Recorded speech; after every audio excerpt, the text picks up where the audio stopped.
আইসিসির এলিট প্যানেলভুক্ত আম্পায়ারকে সম্মান জানাতে বিসিবি নিয়েছে এক নতুন সিদ্ধান্ত। সৈকতকে চলতি বিপিএলের প্রতি ম্যাচে $2,000 দেওয়া হচ্ছে, যা বাংলাদেশি মুদ্রায় 2,43,000 টাকার কিছু বেশি।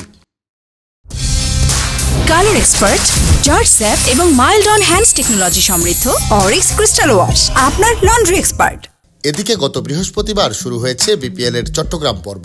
চিটাগাং কিংস ও খুলনা টাইগার্সের ম্যাচে দায়িত্বের মধ্য দিয়ে বিপিএলের আসর শুরু করেন সৈকত। এবার মোট 6টি ম্যাচে আম্পায়ার হিসাবে দেখা যাবে তাকে। সৈকত অবশ্য বিপিএলের প্লে অফ বা ফাইনালে আম্পায়ার হিসাবে থাকতে পারবেন না, কারণ চলতি মাসের শেষ দিকে ইংল্যান্ড ভারত সিরিজ ম্যাচ পরিচালনার দায়িত্বে থাকবেন এই এলিট প্যানেল আম্পায়ার। গত বছরের আইসিসির এলিট প্যানেলে আম্পায়ার তালিকায় অন্তর্ভুক্ত করা হয় সৈকতকে। বিপিএলের ইতিহাসে দায়িত্ব পালন করা প্রথম এলিট প্যানেলে আম্পায়ার তিনি। অন্যদিকে চলতি বিপিএলে আম্পায়ারদের পারিশ্রমিক বাড়ানো হয়েছে।